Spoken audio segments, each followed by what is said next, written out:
Afternoon and bonjour to everybody attending. It's a great pleasure to be given this opportunity to talk about how to keep and make marketing consumers viable through innovation. So I'd move on now to the first slide, which is actually the working title. It's a little bit different from the short and much more catchy title under which this webinar was marketed, but it clearly states that generating information and being active in innovation really go hand in hand, and it's a bit um, different from what a typical sequential perspective would tell us, that innovation is, or information is typically seen as just input into innovation. But I would maintain that, especially when we talk about marketing, innovation generates an awful lot of information that is extremely helpful for the operation. A little bit of background about myself and the information sources that I will rely on. So I came to Guelph in 2005. As Brent already said, and sorry for forgetting this, Brent, thanks a lot for the warm and welcoming introduction. So I'm originally from Germany, and there farmers markets became a big thing in the 1990s. We had a number of huge farmers markets in larger cities.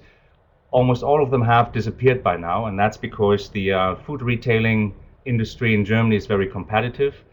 Um, Supermarkets have opened their local food sections and have um, driven out these large farmers markets.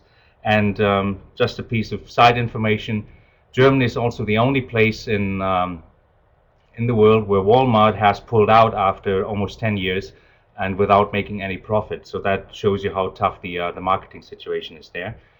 Um, the One project that has produced quite a bit of resources and information material for direct marketing was an OMAFRA-funded project between 2010 and 2012. The last resources were published last year. We've been updating these over the years since 2012. They are fully available on the link that you can see on the slide, and the resources are Excel-based tools for planning and performance monitoring purposes. They're a bit bulky, as it is typically the case with Excel, but they have been used in workshops, and farmers have been able to yeah, get in valuable information in terms of their direct marketing performance. In 2013, with a joint effort, in a joint effort with my colleague Eric Michaels from the University of Saskatchewan, we collected data in a survey that was funded by a research network, the Structure and Performance of Agriculture and Agri-Products Research Network, which was funded by AAFC. And with a focus on Ontario, we collected data from 405 farmers, which will also be presented here in this webinar to some extent. As Brent pointed out, since 2010, I've been doing some research on the business value of traceability and cost-benefit analysis of livestock traceability.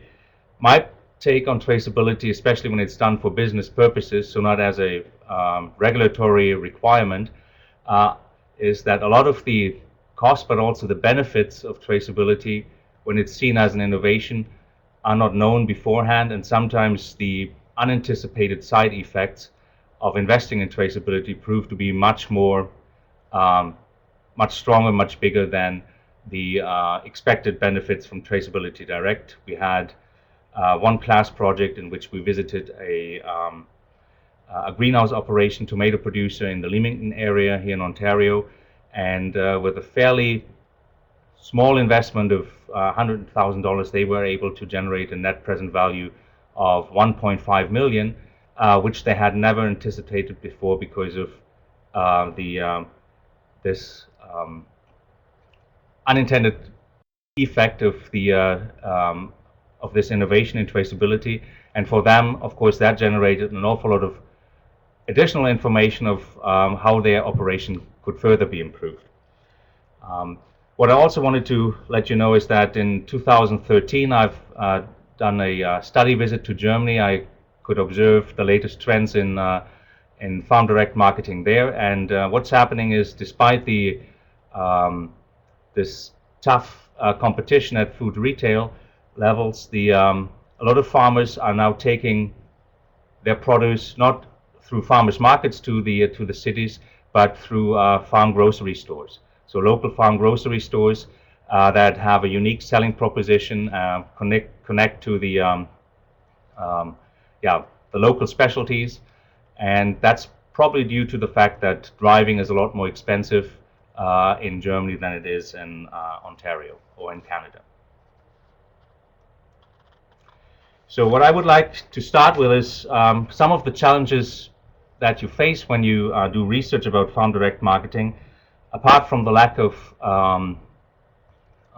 official statistics and data, is the diversity of the individual operations, the backgrounds, and starting now here with the motivations of the individual farmers or farm families to get directly into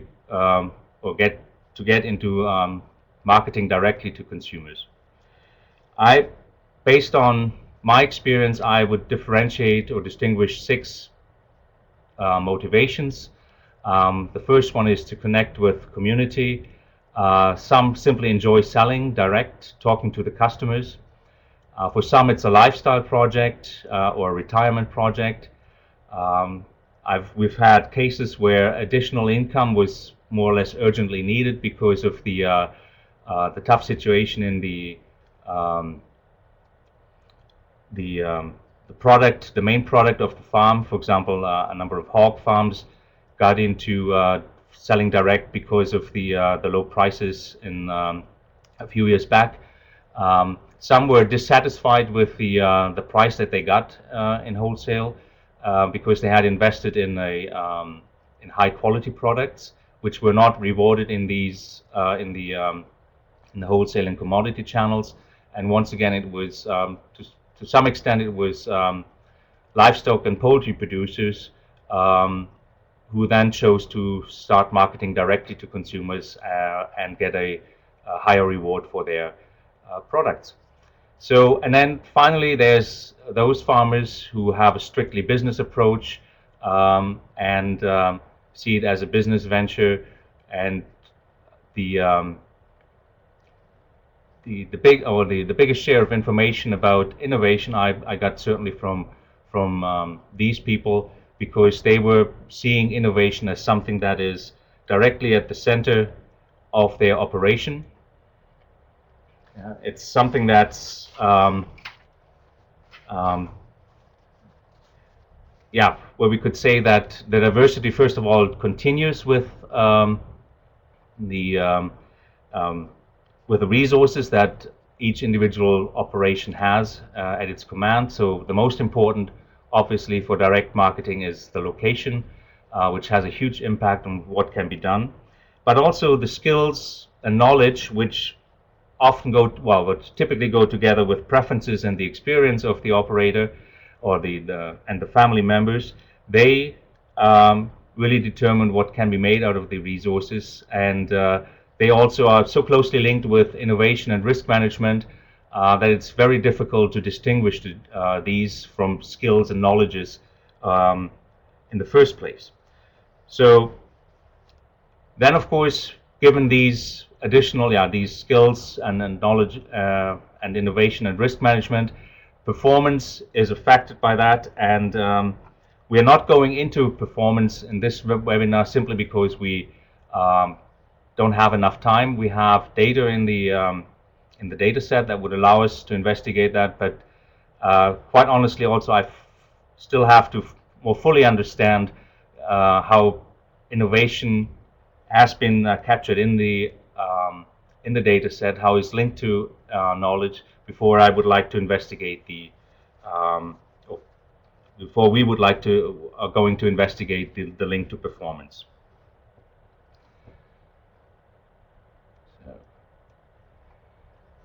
And as I said before, especially the farmers who had a strictly business approach to their direct marketing operation, they put commitment to innovation at the center of their operation, because for them it was very obvious without innovation they couldn't stay relevant to their customers, because they have to persuade their customers or convince their customers every single time um, they want to make a purchase, that they have to come to their operation or to their farmers market stand and or buy from them in generally.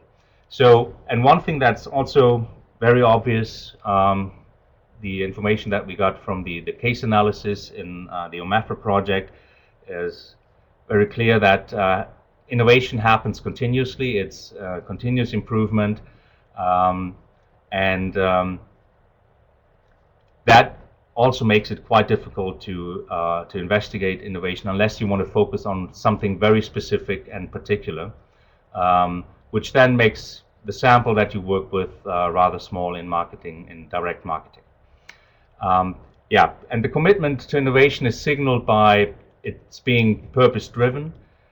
It has to be connected to specific objectives. So what do you want to achieve? What is the problem that needs to be solved with this innovation? And it also needs to be clearly signaled to your customers so that they know that you're investing in innovation, that it's important to you, and that you basically honor the customer by investing in innovation. But it also needs to be clearly signaled to your employees, because they're the implementers and also sometimes that can be the drivers of innovation, because they are part of the operation, they are involved in marketing or in production, and they can also be valuable resources for thinking about innovation and implementing innovation. For our survey, we differentiated innovation into a three-stage process. I know that innovation actually it happens in many different ways. It's very difficult or almost futile to try to impose a structure on the innovation process, because most of it is based on creativity, and trying to structure creativity is almost certainly bound to fail. But just to understand the innovation process a little bit better, this three-stage process, which has been depicted in the so-called innovation value chain, differentiates between the stage of idea generation, then rigorous idea testing, and finally implementing and follow up with performance monitoring. The impression that I got that is that the testing stage is the most challenging, and also probably the most important, because that's when it is decided what ideas are actually going to be put into action. And last not least, it's directly related to knowledge. It's not a one-way relationship, it's a two-way relationship.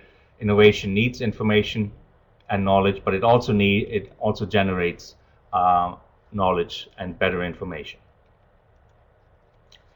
So in this webinar, there are going to be two story modes, I would like to call them.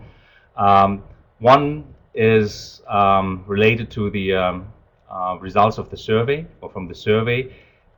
In the survey, we focused on internal records and the knowledge that has been generated from these internal records. Those we then look how different knowledge levels among farmers relate to the actual signals of commitment to innovation and actual past decisions in which an innovation was implemented or a change was implemented that had major implications for the operation. And the reason why we focused on internal knowledge to this extent was that in the in-depth studies that we did for the OMAFRA research in between 2010 and 2012, it became somewhat obvious that those who had a not or a less complete information and knowledge of their, for example, the cost structure of their operation, and the performance of individual enterprises, they were struggling to some extent with decision making, with strategic decisions, and also with the knowledge about the actual performance of their operation. When we then come to the second mode of or story mode, it's the results from cases and observations, where internal records and also external information from customers and observing competitors are contributing to the knowledge level, and which then is used for innovation and change.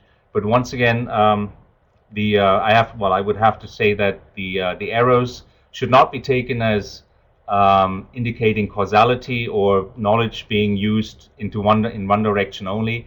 As I stated before, it should actually, especially the link between knowledge and innovation and change, it works both ways. Yes, and one more thing that I should add to the case study. So the second mode of or story mode is that the cases that I'm going to present, there's going to be two cases. They are actually the information I present is based on the actual cases, but a number of pieces of information have been added based on hindsight, insights, and knowing better afterwards. So it's not reflective of the actual decision situation, what I'm going to present, but how a commitment to innovation could have or would have contributed to a better performance or a better learning from the individual decisions that were taken in those cases.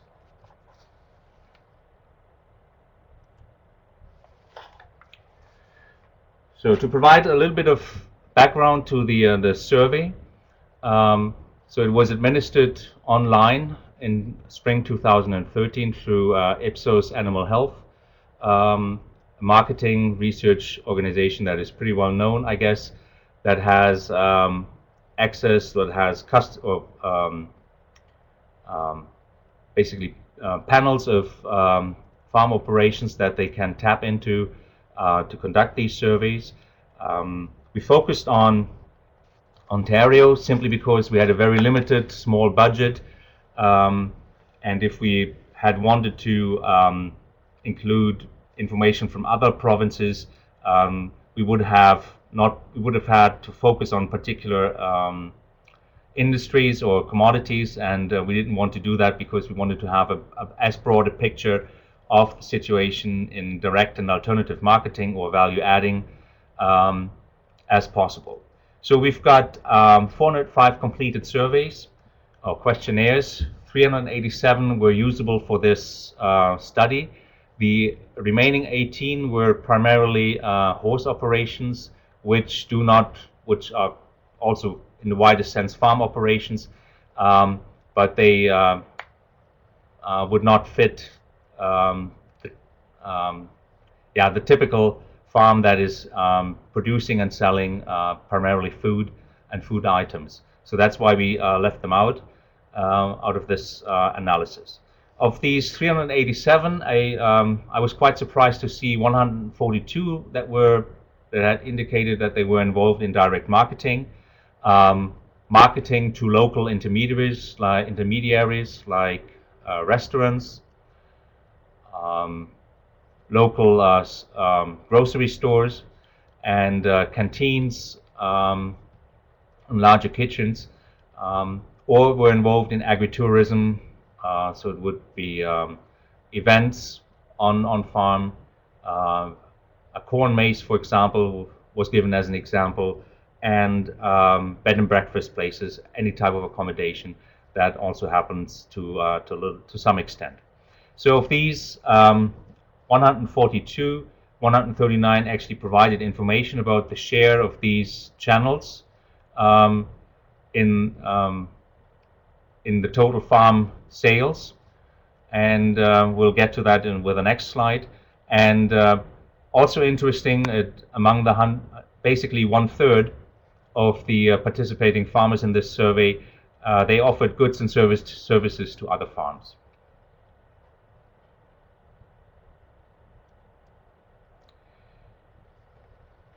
This overview chart or table provides you with a little bit more information about how the participating farms marketed their products and services.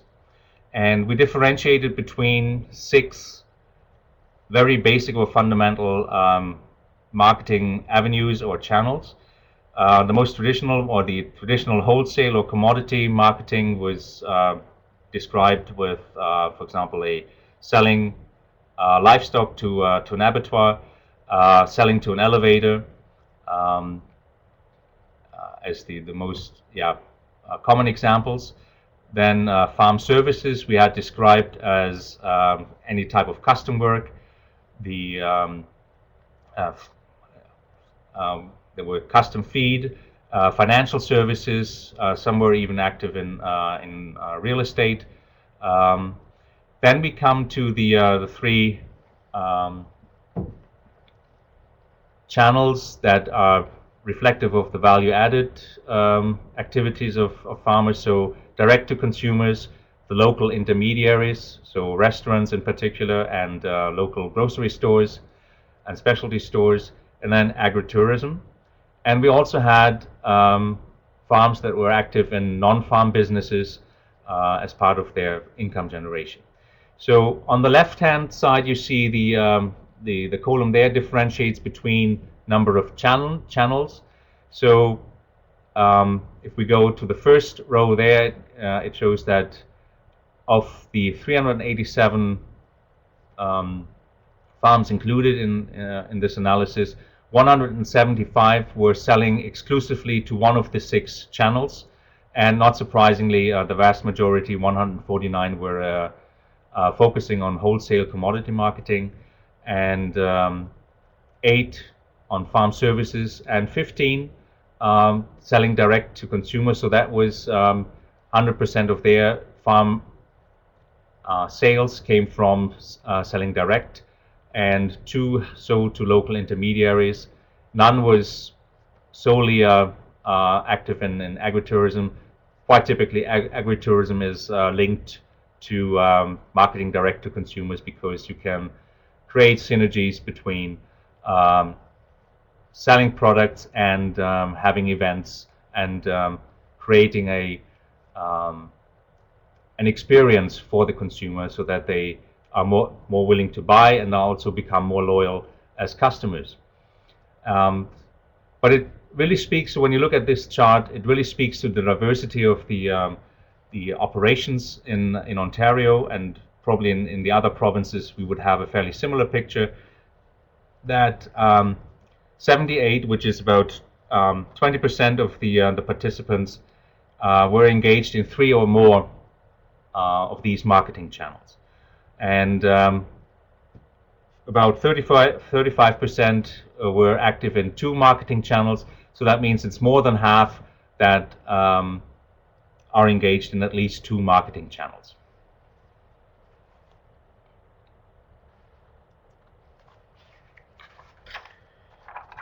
So now the next question, and there's very little information about from official statistics, or basically no information from official statistics available.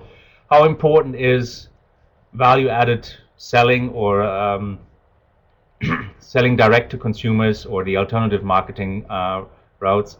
How important is that in terms of farm sales or farm receipts? And this chart tells you a little bit about the importance by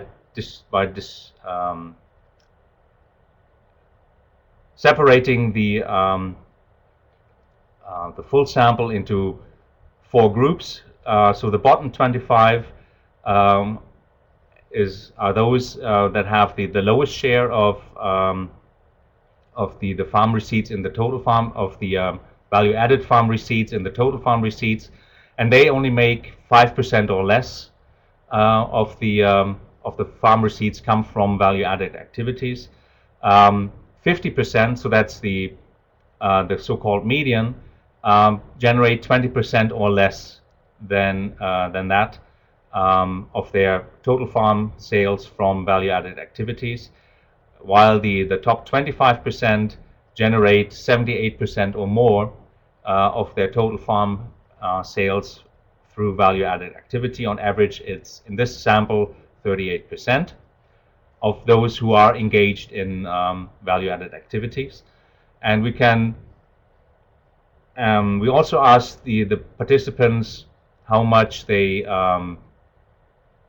yeah, roughly made. So we provided them with farm sales brackets, and we took the midpoint of these same farm sales brackets and multiplied this value with the indicated percentage figure to come up with the same quartiles and medium structure from which we could now say, well, we have some estimated distribution of the receipts or the farm sales that come from value added, and the bottom 25, so with the lowest sales, they make less than $7,000 per year. The median, so 50% of the people in the sample indicated that it was less than $17,000 that they made per year, and the top 25 made $58,000 or more through farm direct marketing and the other alternative channels. So we see quite a bit of difference between the quite a bit of a stretch between the small operations and the fairly large operations that primarily almost or in 15 cases exclusively generate their farm income through value-added activities. To give you a little bit of background information how we collected knowledge, or how we came up with a knowledge scale for individual for the farmers, and instead of asking which records are kept, we asked them how detailed their knowledge was in regards to production and marketing, and the form that we provided them with in the survey roughly looked like this. So we had different types of information that you could know for each commodity. So that was related to, oops, what's going on here?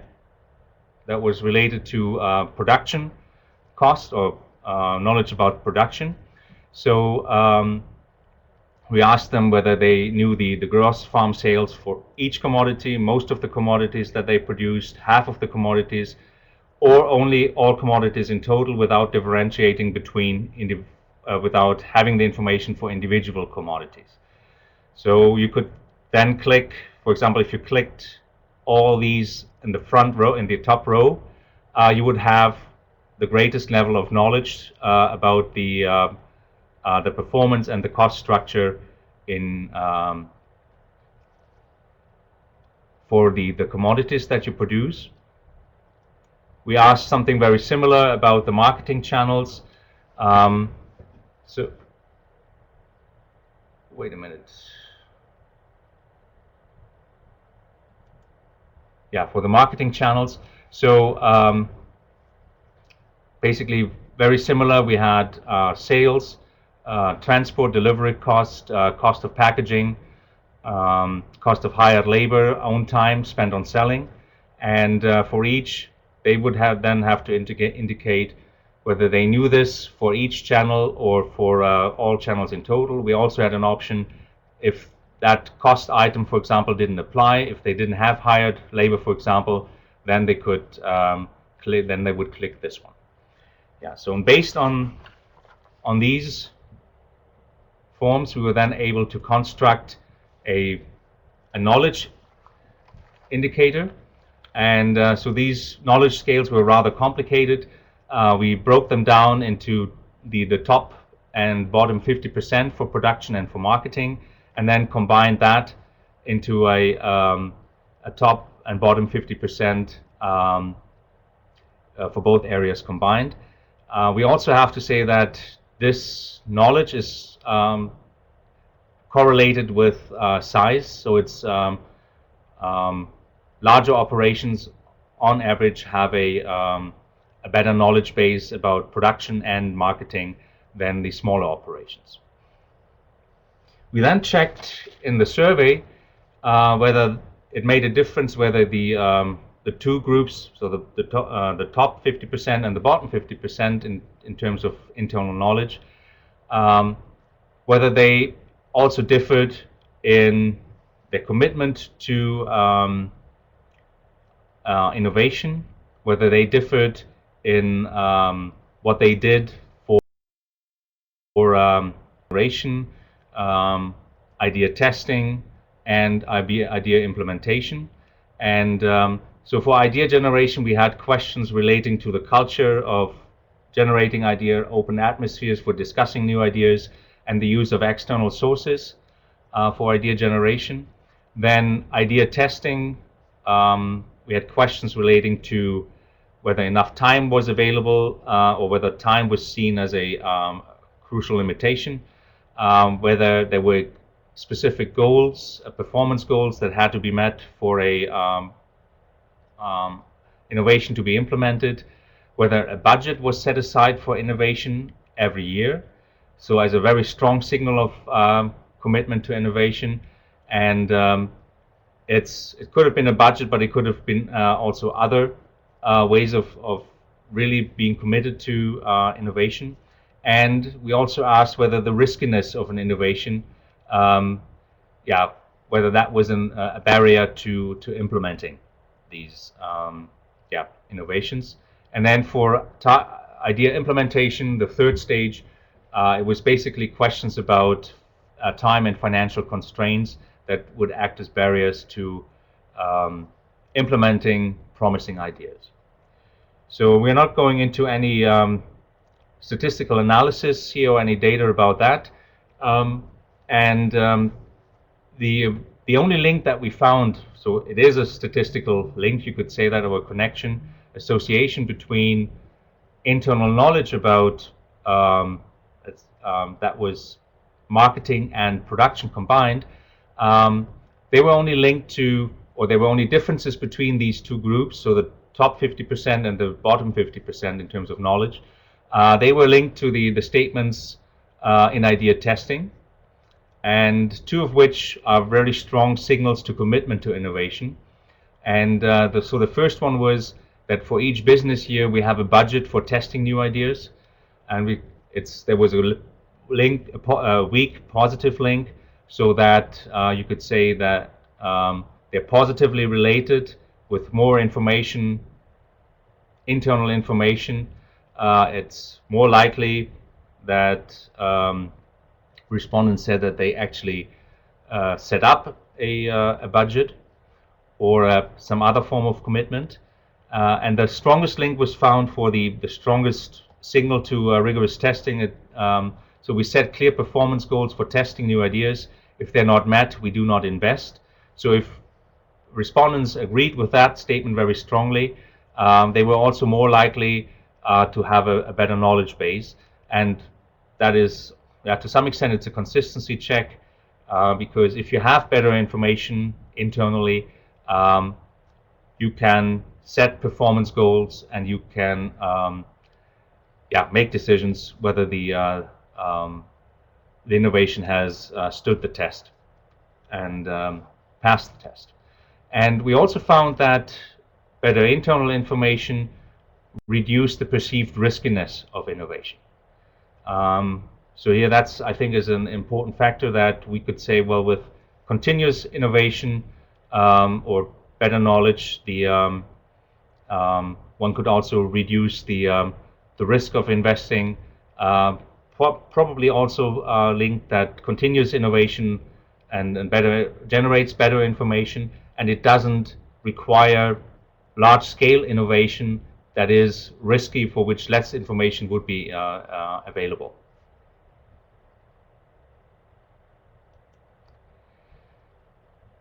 So, based on the survey, but also from talking to the more advanced farmers in our sample, in studies, and also talking to other farmers in Germany when I did my study visit there.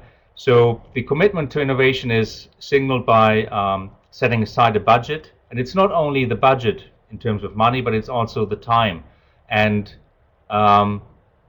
having procedures in place, for example, with employees or hiring an external consultant. That is very crucial, and it's very clear that this budget is mainly for testing this new idea, and so you can use all sources of information to get ideas, but it is then the rigorous testing process where you have to ask, for example, for this example of introducing the decision to introduce a new vegetable to be sold directly to consumers. Questions are very straightforward. Can we sell it? Will there be demand? And that's where you can connect with your customers. It's the farmers that we talked to, they used online surveys, they used Facebook, they talked face to face to get this information. They can also ask loyal customers how much they would be willing to pay for these new products. And then, of course, the crucial question is, if it's a new, sometimes even an exotic vegetable, can it be produced? And these test trials should be used for quality, to show whether not only whether it can be produced, but whether the quality can be produced that is demanded by the customers. And this first production from test trials, would be distributed to customers. And for example, you can you can use this, and you can actually sell it to test at what price they're going to buy it. You could also, we've seen that farmers give that away to for free to very loyal customers, and ask them to, for example, process the food, make a meal out of it, try recipes, and provide feedback to the farmer on how you can market, with what additional information is required for customers who are not familiar with this new product. And so the greatest return from these trials is the value of information, and that's why you should, when you engage in this first step of introducing a new product, testing it and having a smaller scale run with it, it's not to generate income, it's to generate information, and that's where the biggest values is, and where you can also get connected with the customers almost most easily, because if you have loyal customers, they're willing to help you out, they're willing to test and provide information about this new product. Then, of course, how competitive is your situation, scanning the markets for what competitors are offering, at what price, what quality. Once again, loyal customers will also share that information. Then for the scale up of your test trials, of course, you have to go through technology choices to reduce cost, and then test and retest the cost estimates and the price points. So one of the outcomes should be of these test trials that you have clear ideas about price points, what certain customers are willing to pay, and of course that's to some extent also determined by the competitors' offerings. And finally, the big question is, will the margin be big enough? So you have performance goals that you need to set, because if you introduce a new product, it is risky, it costs quite a bit, and you want to improve the financial performance, or at least maintain the financial performance of your operation with this ongoing innovation.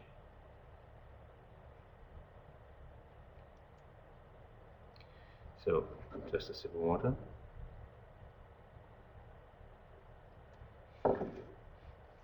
So in the story mode 2, so the case description, I first present a little bit of the background situation or information, and then the actual challenge. that the farmers were facing. Then asked the question, how was information collected from customers? How were internal records prepared? And what was the decision then? And it's very clear that it's both internal information that has to be available and or generated, and getting external information from customers to assess the situation. So case A was struggling with a particular sales location. It was an established direct marketer who was offered to open a stand one day a week in a small, and it's called a unique marketplace with few other vendors. It was actually a small marketplace near to a hospital, and so it was an opportunity to grow sales and learn about different customer types, where the operation didn't have any experience before. They had an on-farm market, they had roadside stands, and traditional farmers markets where they were familiar with the type of customer that would frequent those places. The challenge here was very obviously that it was irregular visitors. Customer traffic was volatile, and so were sales. And so the internal data collection focused on assessing the volatility of the sales at this place. And since they had a pretty wide, broad array of products, it was quite cumbersome to collect this information. And so what they did was to collect the data on 2 audit days, where they really set aside the manpower to collect and measure the time that was spent on packing up everything, driving to the farmers market, setting up the stand, and so forth. And then also what's very important is how much was returned. And so for one product category that they sold there, you can see the number of product items that they took with them to the farmers market and how many were returned. And you could see that the returns were fairly high, and it fluctuated quite a bit from between the 2 audit days. So that is a serious challenge in marketing. Yeah. And and this is a little bit where the information was added, and you could say instead of what information was collected, you could also rather say what information could have been collected from customers and how. So they collected some information, but by far not all the information that is presented here. So they surveyed some of the farmers at the customers at the location, whether they were interested in ordering online and then picking up at the location. Other options, whether there was interest in other products and services, but they basically had a fairly low participation rate, and everyone was in a hurry at that location. The current regular customers at other locations were, to some extent, informed via email, Facebook, and Twitter about the new location, and asked to spread the word to friends and family in the area. Through this, a few, and again, irregular customers could be recruited. So in the end, the decision was, even though they were not losing money at that location, the sales were discontinued because it didn't meet the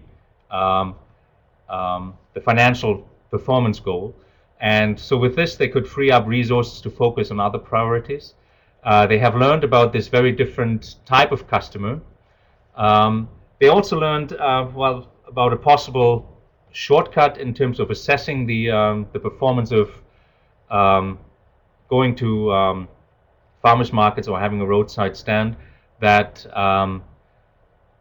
instead of capturing and then measuring all the returns and keeping track of all the details on 2 audit days, it proved a lot easier to keep track of the time and then the labor costs involved in marketing there. And they said, well, and I also got this number from, or similar numbers from other operators, that when 40% is the ratio or the share of labor cost in the total cost, then or in the total revenues and sales at that location, then you should consider pulling out of there, because it's just not very likely that the remaining 60% will be sufficient. So case B is a case of where a plant farm that sold plants and flowers was transitioning their online marketing while they tried to keep their offline customers. They were a fairly well established plant farm which saw sales decline in 2011. So they had basically been offline in all their marketing efforts, except for an email list, which was then later turned into a customer database, which they had used for newsletter. A major challenge was that their print catalog the cost for that was steadily increasing, and they wanted to reduce the cost and transition to an electronic catalog. Many of their customers then were not computer savvy, and they also wanted to plan to add new events and change existing ones, but wanted to survey their customers before. So the information collection was no issue at all for the internal records. They had a fairly good knowledge of the cost of their plans and also the marketing expenditures. But they had no information about what customers would think about the electronic catalog and the changes and additions to events. So they invested in getting familiar with SurveyMonkey, which is one of the online, well-established online survey tools. They started very simple, asking short surveys, invited their customers to participate in surveys that were 3 or 5 questions long, and then expanded that. But it's very important that the data analysis, where they were not savvy with, that was included in the service of SurveyMonkey, so that they could get real-time information really quick from the results. Then they also hired an undergraduate students from our university who did an independent studies project, got a credit for that, and helped them to expand, and also under the supervision of me, to expand into more complex surveys. So the decision then was to transition completely online with an electronic catalog. They implement changes to the events in response to the survey results.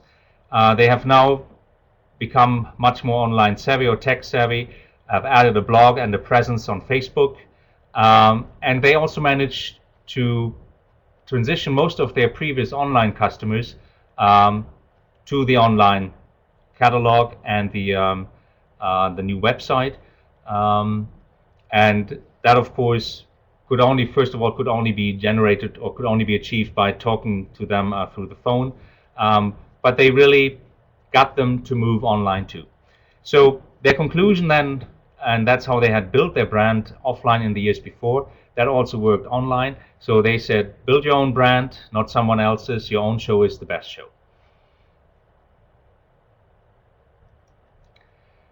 So when we have some further insights from the cases, so you can use the events, for example, and online communication around events to collect more information from customers and they get their commitment.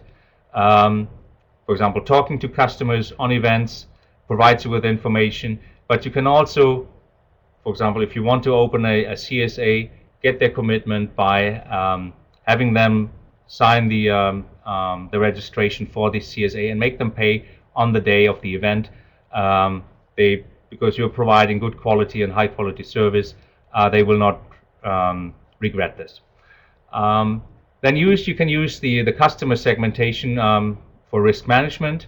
For example, we had it can always happen that you have a sort of a crop failure, low quality or low yields, and the customers in different locations and different channels, they have different preferences and loyalties. You can test this out. For example, CSA, community supported agriculture, customers are quite loyal. They would be willing to maybe get less of a certain product when you want to sell it in the farmer's market where you can get a higher price because the crop yield was fairly low. You can test this out and adjust to and use this also for risk management. Finally, the transportation costs tend to be underestimated, especially when meat products are marketed. There's a lot of the small and often inefficient trucks and trailers are used.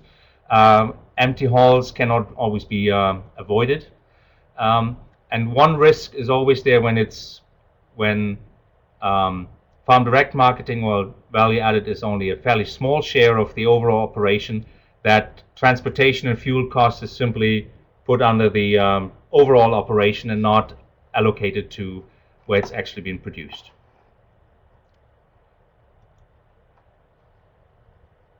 Oops. And yeah, so back to story mode 1, we've then looked at actual innovations and how they were linked to the knowledge levels. So we had internal marketing related knowledge and internal production related knowledge, and once again the arrow should point in 2 directions. I apologize for that, but so I don't want to imply that knowledge is important or is used for innovation, but introducing a processed product or having an innovation in record keeping, data analysis in the past 3 years, or opening up a new marketing channel was more likely when you had a higher level of internal marketing related knowledge.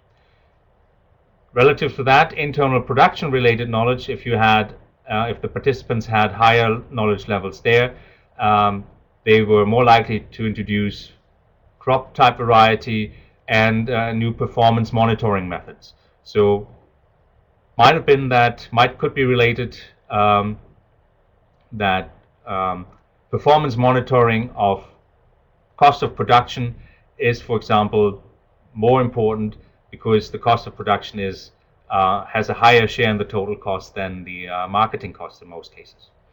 So, and interestingly, both types of knowledge were found to have an impact on, or were related to having introduced more procedures for testing ideas, engaged in new market and business research methods, and new pricing strategies. And that's the last one is very obvious. If you have, without appropriate internal knowledge, you cannot, and even if you have knowledge about the what the customer, for example, would be willing to pay, the optimal price cannot be, or the optimal pricing strategy cannot be changed through this, or cannot be achieved if you only have partial knowledge. But it should also be mentioned, pointed out as a limitation of survey research. You can barely scratch the surface of the complexity of the whole innovation process. That's something that we need to be truly aware of here. But nonetheless, it shows relationships between knowledge and innovation that can be confirmed in the with a sample. So now, if I want to conclude or summarize the whole finding, so the internal records sometimes tend to be underestimated as a resource to support innovation, but they're also driven by innovation. That's there's no doubt about that. And to obtain the external information is less difficult as it used to be. So with online tools, social media, there are lots of possibilities to get feedback and information from your customers. So far, thanks for watching and listening. Thank you, Andreas. I appreciate that very much. We're reminded of those who are in a direct market environment. There's a whole other level of evaluation to do about a business concept. Most producers are self-identified as producers for a reason, and doing that sort of cost-effective market analysis is pretty crucial. You talked about those that were most successful had allocated a budget of funds and time to assess innovation and to measure and to test them and then to implement them. Do you have a sense of what that budget needs to be from your survey? Is that 2% of gross sales? Is it 5% of gross sales? Are there some benchmarks there to consider? So unfortunately, we didn't ask that specific a question in the survey. So it's you could call it anecdotal evidence from the in-depth study from that we did in 2010 and between 2010 and 12 that was funded by OMAFRA, the Ontario Ministry. But it's really so that's difficult to say how much it is. But we talked to. Yeah, so the only information that we got was from a fairly large direct marketing operation which said they set aside $10,000 every year for this, and so it's something that I would now put into the category of future research question because I don't think there's any further any information available about that. Okay, very interesting. And the other thing that I was curious about was when you you spoke often about the resource of your loyal customers. Were there tricks or tips about identifying who your loyal customers were, and then also trying to figure out when are you capturing information and when are you pestering? Is it limit 3 questions, or you know, I guess we've all had phone surveys and things that if they were short enough, it felt like they actually were interested, and if they were too long, then they were annoying. Did you have a sense of what that fine line is? No, I would think that's trial and error. It's the same with identifying who's a loyal customer, and a lot of the information is gathered at face-to-face interaction at farmers markets, on-farm markets, and you will get a sense fairly quickly how much a person is willing to talk there. In terms of online surveys, it's the I would say anything that takes longer than 5 minutes for the average customer, that's going to be difficult to get a reasonable response rate. What could be done is, for example, if you have identified really loyal customers, you could invite them to more in-depth interviews and reward them for this. Yeah. So, for example, with a gift card, so that they can buy at your location. That's one possibility, but it's really difficult to say, and I really have to say I have not done any research on what sort of the threshold is and when it becomes pestering. And I guess if you do more than one survey a month, you're probably getting close to, or if you do one survey a month, even that might be too much. Okay, interesting. You discussed briefly about the experience you saw in Germany, where farm markets had arrived and then they kind of disappeared, and it was more direct to retail experience. See that same kind of evolution in North America, and I'm going to kind of split that in North America near cities. And then I guess there's another equation for those of us who are in Western Canada and have lots of acres not very close to cities. What does that sort of new model distribution look like from kind of your research? Yeah, so there's, how can I say, there are probably 2 fundamental differences between Germany, or let's call it continental Europe, and North America. And the first thing is that the appearance of these large farmers markets in Germany was part of a sort of also a political process in which regional marketing schemes were heavily pushed by, let's say, provincial or state governments. And it was much less of a truly consumer-driven movement as it is in North America. So, and I think the reasons for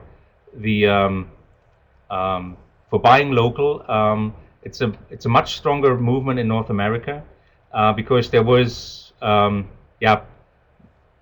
very little regional marketing support for in the US states or in the provinces here in Canada.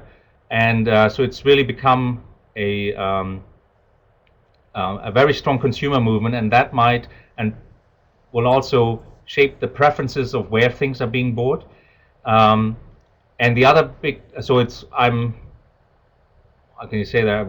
You could call this reasonably optimistic, or that this trend will not easily take place in North America, where the retail chains offer local food produce. But it could also be, it could be strengthening the sales of local producers. That's another option, or another possibility. And the second big difference is that driving the car in Europe is very expensive, and people, because places are very congested very quickly, people don't like to drive further out. North America, it's part of weekend activity to go into the countryside and drive a lot more. So there's, from the consumer preferences, it will be more important, or it will be favorable for direct marketers or value adding.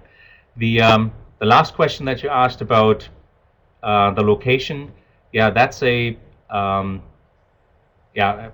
challenge in less densely populated areas, and I haven't done any research what are successful marketing strategies to overcome, let's say, the distance problem. I really frankly have to say that. Well, if that was a simpler one, there would be, we'd all be taking a run at it. I appreciate the work that you have put into this, as we all think about where we extract value from our farm enterprises. It's hard to turn from the strict marginal benefit analysis as a producer, from thinking only from the production side, to then say, are we testing the idea, generating ideas and testing the ideas, and then measuring their implementation from the marketing point of view. That really is a whole new world for people who have come from a strictly production side. And a number of your examples and your survey sort of supports that the people who do that well and in a disciplined way are certainly generating more income from it than those who are doing it in a haphazard way. Lots of good little tips about how to begin thinking about that, and clearly the innovation world of Facebook and Internet and SurveyMonkey makes that possible in a way that it never had been before.